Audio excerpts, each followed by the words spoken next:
इस बार अष्टमी पूजन कब करना है और नवमी पूजन कब होगा? तो अगर हम बात करें अष्टमी पूजन की, इस बार अष्टमी पूजन 30 सितंबर दिन मंगलवार को होगा। इस दिन आप पूजा पाठ या जो भी आपको कन्या पूजन, भगवती पूजन करना है वो आप कर सकते हैं, जो भी लोग अष्टमी का पूजन करते हैं। और नवमी पूजन आपका 1 अक्टूबर दिन बुधवार को होगा। इसमें आप बुधवार के दिन 2:36 तक ही पूजन कर सकते हैं। इसके बाद मतलब अदर तिथि लग जाएगी, तो इसलिए आपको इसी समय काल में आपको कन्या पूजन करना है, भगवती का जो भी आप पूजन वगैरह करना चाहते हैं, कंजके बिठाना चाहते हैं या जो कोई घर पे हवन आदि करते हैं, वो आप संपूर्ण कर सकते हैं यहाँ पर।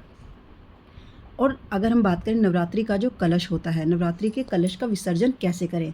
नवरात्रि के कलश की जो विसर्जन विधि है, आप जैसे पहले दिन जब नवरात्रि स्टार्ट होती है, पहले नवरात्रि पर जैसे आप कलश को पूरी श्रद्धा के अनुसार, पूरे सम्मान से उसको स्थापित करते हैं, ठीक उसी तरह आपको उसका विसर्जन भी करना चाहिए। अब अगर हम बात करें, कलश कभी भी विसर्जित करते ही नहीं हैं। कलश को विसर्जित नहीं करना चाहिए, क्योंकि कलश को आपको क्या करना है, यहाँ पर आपको कलश लेना है, जो भी उसमें मतलब जो पानी है, उसमें जैसे पानी होता है, उसको आप घर में गुलाब के पत्तों से अगर आप उसका पूरे घर में छिड़काव करते हैं, तो ये आपके घर में सुख समृद्धि बनाता है, पॉजिटिविटी को लेकर आता है। और अगर आप गुलाब से करते हैं, गुलाब से पानी का छिड़काव करते हैं, उस पानी का पूरे घर में छिड़काव करेंगे, आप चौखट पर करें, तो इससे आपके घर में धन इत्यादि की कभी कोई कमी नहीं रहेगी।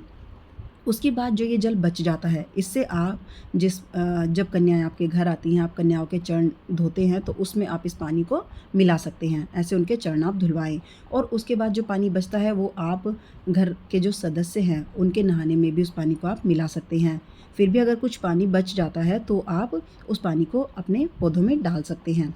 और कलश में जो भी सामान रखा होता है, मतलब जो भी सब अपनी श्रद्धानुसार डालते हैं, जैसे कि कुछ कुछ उसमें पैसे डालते हैं, इलायची या कुछ भी अन्न वगैरह डालते हैं, उसको आपको क्या करना है, उसको आपको पेड़ के नीचे, पीपल के पेड़ के नीचे रख के आ जाना है। और वो जो सिक्का होगा जो उसके अंदर आपने डाला था, उसे निकाल कर आप अपनी तिजोरी में रख सकते हैं।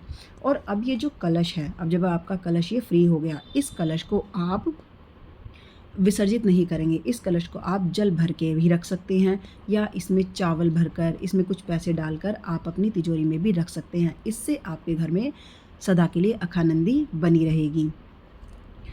इसके और ये जो आप जो छिड़काव करेंगे, इससे आपके घर में हर तरह की जो नकारात्मक ऊर्जा है वो ख़त्म हो जाएगी।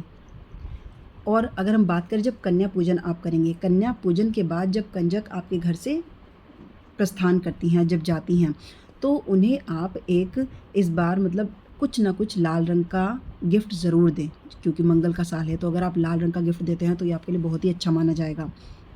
तो आप कुछ ना कुछ उन्हें लाल रंग का गिफ्ट दें। साथ ही साथ आप उन्हें एक झंडा दें, लाल रंग का झंडा।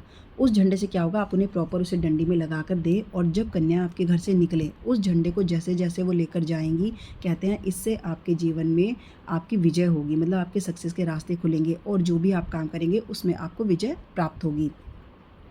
और जो हमने जैसे कि बात की हमारे कलश की, कलश के बाद आपके पास जो खतरी बच जाती है, मतलब जो आप वहाँ पर जौ वगैरह जो बोते हैं आप, उनको आप क्या करेंगे, उस खेतरी जो होती है उसमें कुछ लोग क्या करते हैं, दशहरा पर अपने भाइयों के कान पर रखते हैं।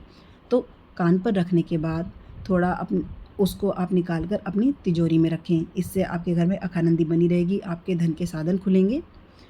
और अगर तब भी कुछ जो हमारी जौ या खेतरी बच जाती है, उसे आप अपने पेड़ पौधों में डाल सकते हैं। इससे भी आपके घर में मंगल होगा और आपके घर में सुख शांति सदा के लिए बनी रहेगी।